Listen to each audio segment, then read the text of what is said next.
Halo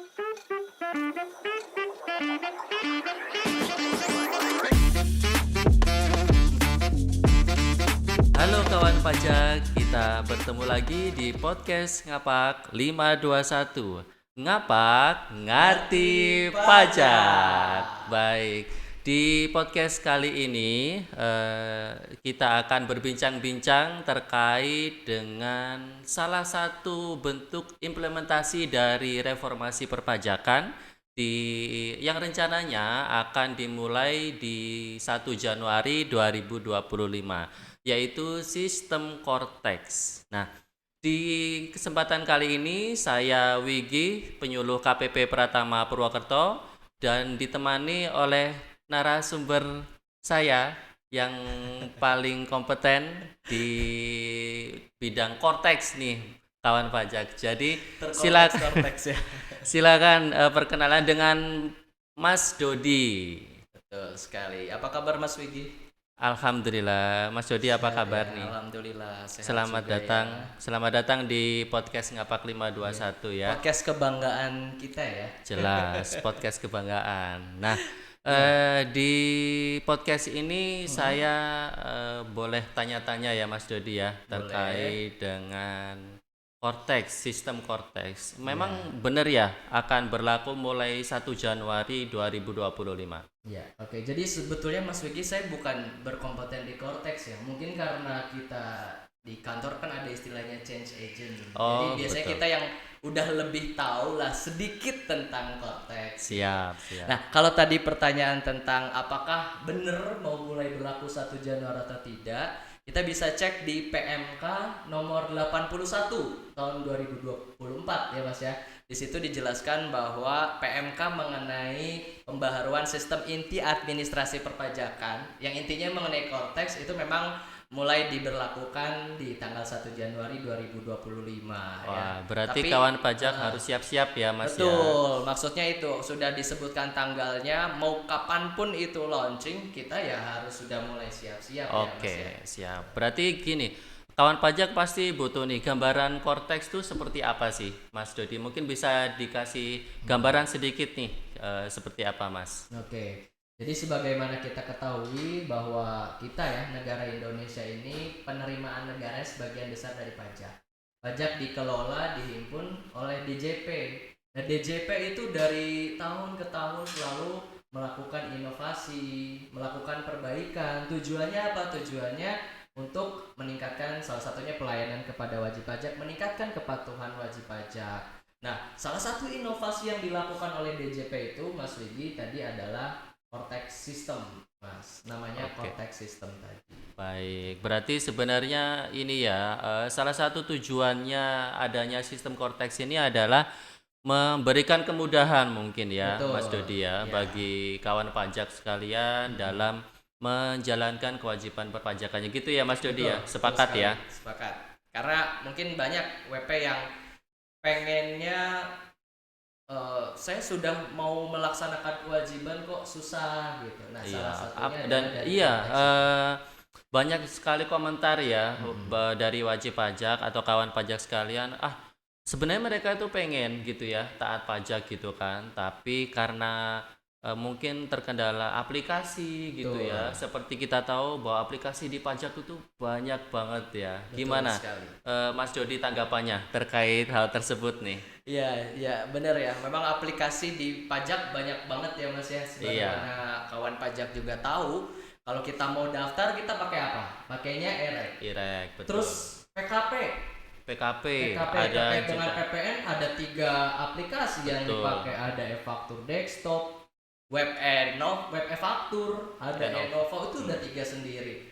Untuk PPH ada sendiri di DJP online. Bikin billing lewat DJP online. Jadi banyak sekali aplikasi yang digunakan. Mungkin kalau digabungkan dengan yang ada di internal kita itu udah ada puluhan aplikasi. Yang itu tentu sangat ribet bagi wajib pajak, sangat rumit bagi wajib pajak. Makanya kita sekarang mau beralih ke Cortex System tadi, yang sistemnya itu adalah mengintegrasikan semua aplikasi yang ada di Direktorat Jenderal Pajak untuk wajib pajak, terus bisa dilaksanakan secara online, paperless dan sebagainya. Iya, kalau nggak salah itu aplikasinya ada 35-an ya Mas Dodi ya. 35 ya? Iya, Nah, itu yang banyak aplikasi existing sekarang ya. banget. Banyak banget. Berarti kan bagi WP sangat-sangat membingungkan mungkin Iya. ya, seperti Kadang itu. kita aja bingung ya, apalagi Iya. kawan pajak gitu kan. Betul, Jadi betul. banyak banget sekali aplikasi. Nah,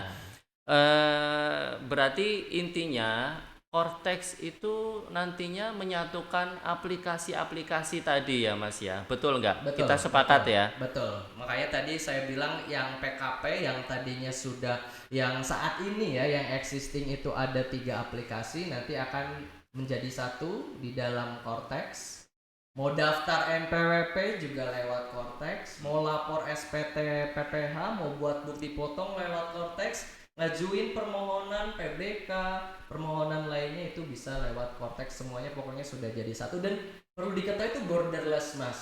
Oh, Borderless itu siap. maksudnya tidak terbatas dia terdaftar di KPP mana wajib pajaknya. Oh ya. Jadi WP tersebut bisa mengajukan permohonan ke KPP manapun untuk beberapa permohonan ya, tapi mayoritas bisa diajukan secara borderless. Misal Mas Wigi terdaftarnya di Purbalingga atau di Jember, maka bisa untuk mengakses layanan mengajukan ke KPP Pratama. Oh Itu iya. namanya borderless. Mas. Kan ini ya Mas, apa namanya, existing, kita Betul. harus mengajukan permohonan ke KPP terdaftar gitu ya. Iya. Nah, berarti dengan adanya Cortex ini nantinya, misalnya saya lagi di Jember nih gitu kan, Iya. saya pengen aktivasi Evin atau mengajukan pemindah bukuan gitu Iya. ya. Nah, itu bisa diajukan di KPP Jember gitu ya. Walaupun sebenarnya saya terdaftar di Purwokerto misalnya Betul gitu ya. sekali. Kalau Evin mungkin nanti udah nggak ada, Mas. Tapi Oh iya, sistemnya ya betul. seperti Evin saat ini, kita Oh bisa iya, mengajukan siap. di mana saja, tidak terbatas kita terdaftar di KPP mana. Dan perlu diketahui bahwa Cortex ini, dalam sistem Cortex ini kita 3C ya Mas, click, call, and counter. Makanya tadi ada klik online bisa dari manapun, counter kita juga bisa datang ke KPP manapun, dan call kita bisa tinggal telepon ke Kering Pajak 1500 200, layanannya seluruh Indonesia, Mas. Oh, berarti di Cortex ini menganut sistem 3C. Click, call, and counter. Oke, berarti semakin mudah ya Mas ya. Harusnya semakin semakin mudah bagi wajib Baik. pajak. Nah, kalau Cortex ini kan beda ya, maksudnya kalau misalnya wajib pajak sekarang ada DJP online, dia ada password sendiri, kemudian web e-faktur dia ada password sendiri. Nah, kalau Cortex ini nantinya bagaimana wajib pajak untuk mengakses Cortex itu bagaimana Mas Dodi? Oke, jadi Cortex system ini dia web based, Mas, sama seperti halnya DJP online ataupun web e-faktur atau Enova. Jadi kita masuknya ke jaringan internet. Jadi kita tidak harus menginstal suatu aplikasi. Mungkin masih ada yang bertanya-tanya apakah kita harus install di laptop, terus spesifikasi laptopnya seperti apa, PC-nya seperti apa. Nah, kami sampaikan di sini bahwa Cortex ini dia web based. Jadi pakai laptop apapun, pakai PC apapun, selama memang connect ke jaringan internet, ya insya Allah bisa mengakses Cortex tersebut. Siap. Nah, Berarti kalau web base dari HP juga bisa harusnya ya. Bisa, ya, sama Ya seperti mungkin DJP kalau online. pakai HP tampilannya kecil-kecil Mungkin sekali. jadi oke. lebih kecil ya tampilannya. Iya, tablet kurang juga nyaman. bisa. Bisa, betul sekali. Nah, tadi terkait dengan aksesnya, Mas. Kalau di DJP online ada password, di e-faktur kita bikin password lagi. Iya, banyak Bisa banget password yang harus bisa dihafalin. Iya, sampai mungkin kita kalau nggak ada catatannya bisa lupa. Iya, ya. betul. Nah, kalau nanti ketika kita Cortex, kita single sign in. Oh iya. Jadi kita masuk hanya menggunakan satu akun saja, satu layanan password saja. Dan tentunya ketika nanti Cortex sudah launching, itu ada 3 kondisi, Mas. Gimana Mas Dudi? Jadi kondisi yang pertama, bagi wajib pajak yang dia sudah ber-NPWP tentunya, dan dia pernah mengakses DJP online, sudah registrasi lah DJP online, sudah bisa pakai DJP online, maka nanti pada saat Cortex launching, dia harus mengklik yang lupa kata sandi. Jadi kalau di udah Cortex PWP itu ada ya. pilihan, ada NPWP dan sudah login DJP online. Itu ada nanti pilihan lupa kata sandi atau reset password. Oke. Nanti tinggal diklik saja. Kalau sudah diklik, nanti akan ada link reset kata sandinya yang akan dikirim ke email. Oh iya ya. Ya, Boleh. kalau ditanya emailnya yang mana, email yang dipakai adalah menggunakan email yang saat ini tercantum di dalam DJP online. Nah, sebentar. Berarti nantinya ada link yang masuk ke email gitu ya. Betul. Berarti bisa saya simpulkan bahwa yang tercatat di DJP online saat ini emailnya tuh harus benar dong. Benar. Ya. Makanya ini kesempatan nih Mas Widi bagi kawan pajak yang semisalnya nih email saat ini belum update Iya. atau masih dipegang oleh pengurus yang lama, kan bisa ganti-ganti pegawai misalnya ya, atau nomor HP-nya juga nomor HP yang dipegang oleh pegawai yang lama, maka kita bisa mengupdate sekarang nih saatnya kita mengupdate email nomor HP juga, karena nanti linknya akan terkirim ke Berarti email mumpung ini ya masih ada waktu sampai akhir tahun ya. Betul sekali. Untuk selalu mengupdate ya profil yang ada di DJP online, DJP baik online. itu email, kemudian nomor HP, Nomor HP. dan penanggung jawab mungkin Dan ya. bagi wajib pajak badan atau instansi pemerintah ada tambahannya yang harus mengupdate penanggung jawab, karena penanggung jawab, data penanggung jawab yang di DJP online itu nanti pada saat Cortex launching dia akan menjadi PIC. Oke. Nanti kita akan mungkin jelaskan tentang PIC-nya. Iya, oke. Berarti itu kalau badan ya. Berarti kalau badan itu diperhatikan juga penanggung jawab di Betul. situ. Di Pastikan yang di situ adalah yang direktur yang direktur utama paling atau up to pengurus date yang ya. sudah up to date. Oke. Kalau belum, nah kalau alamat email sama nomor HP kita bisa ngupdate sendiri Mas dari DJP online-nya. Oh. Ya, kita tinggal iya. ganti nomor HP-nya, alamat emailnya, nanti dapat OTP baik dari email maupun SMS kita isikan, maka langsung terupdate. Kalau untuk Kalau email, untuk dan, nomor nomor HP. Oke. Tapi kalau yang penanggung jawab itu tidak bisa secara online untuk saat ini ya. Jadi memang kita harus mengajukan perubahan data Mas ke KPP. Perubahan berarti data ke merubah KPP? pengurusnya. Betul. Ke KPP. Ke KPP Apa langsung. syaratnya apa Mas Dodi? Kalau misalnya saya nih saya punya CV gitu ya.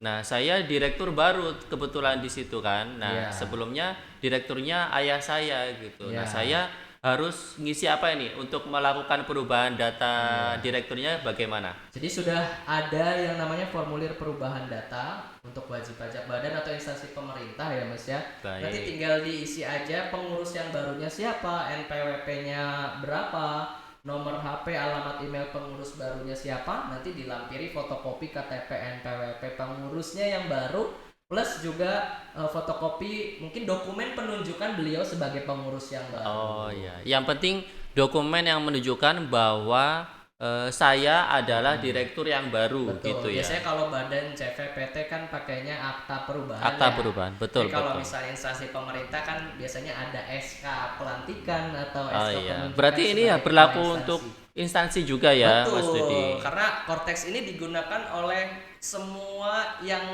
terdaftar sebagai wajib pajak, Siap. termasuk instansi pemerintah, OP, badan, instansi pemerintah. Oh ya, berarti wajib pajak orang pribadi, wajib pajak badan, dan instansi pemerintah. Semuanya nanti akan menggunakan Cortex tadi. Nah, tadi baru kondisi pertama ya Mas Baik, ya.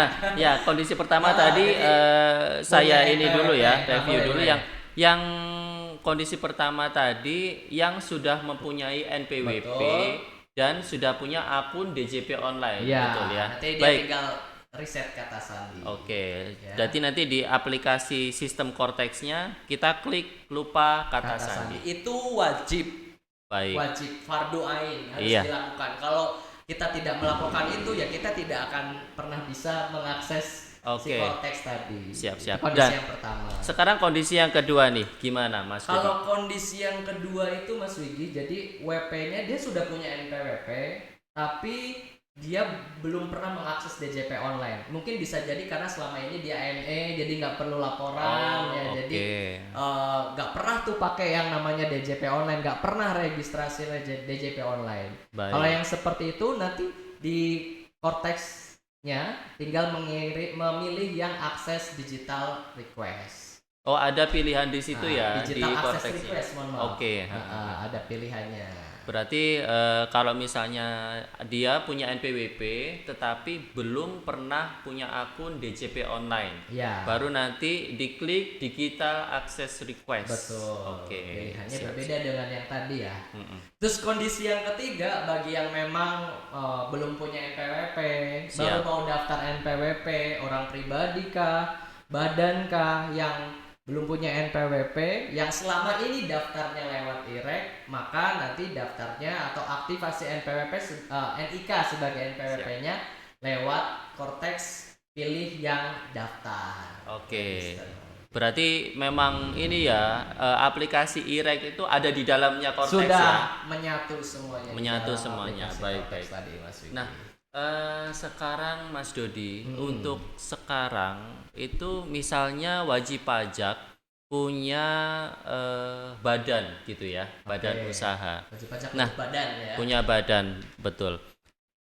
Sekarang itu kan dia mungkin karena kesibukannya, akhirnya dia merekrut admin gitu kan. Betul. Nah, ada staff lah. Ada staff atau admin. Nah, admin itu kan yang mengerjakan seluruh administrasi termasuk aplikasi perpajakan. Yeah. Otomatis si direktur atau pimpinannya memberikan password ya. Iya, biasanya sharing lah ya. Betul. Jadinya nih saya kasih password gitu kan saya ke admin. Nih, saya mau yang lain udah kamu yang ngurus perpajakan. Karena memang kebanyakan kayak gitu. Direktur nggak mungkin, maksudnya jarang ya, jarang yang dia juga melaksanakan administrasi gitu kan.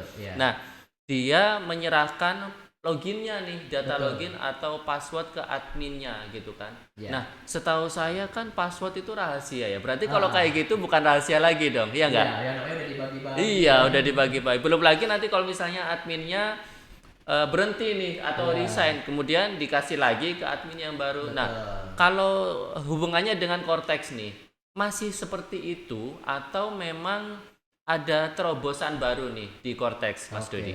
Jadi kalau di Cortex ini Mas lebih secure, lebih aman. Jadi nggak ada lagi yang namanya kita sharing-sharing password. Satu orang itu atau satu WP ya hanya bisa memegang, hanya bisa dipegang oleh dia akunnya, baik itu WP badan ataupun orang pribadi. Nah, Mas Wigi tadi terkait dengan yang badan misalnya ya. Selama ini kan kita loginnya menggunakan akun badan. Betul. Baik itu ke DJP online, e-faktur, yang loginnya pakai akun badannya, NPWP badan, password badan dan sebagainya. Makanya pengurus yang ngasih aja, kasih berbarengan ya, meskipun ganti-ganti petugasnya. Nah, kalau nanti Mas Wigi ada konsep yang namanya impersonating, Mas Wigi. Wah, apalagi nih impersonating? Mungkin Mas Dodi bisa menjelaskan ke kawan pajak. Impersonating itu kita istilahnya adalah bertindak atau berlaku sebagai. Jadi pengurusnya itu ya, pada saat nanti beliau menjadi pengurus, maka dia akan bisa mengakses dua akun. Betul. Akun yang pertama adalah akun beliau sendiri sebagai pengurus. Yang kedua adalah akun apabila beliau ya sebagai pengurus, berarti akun badannya.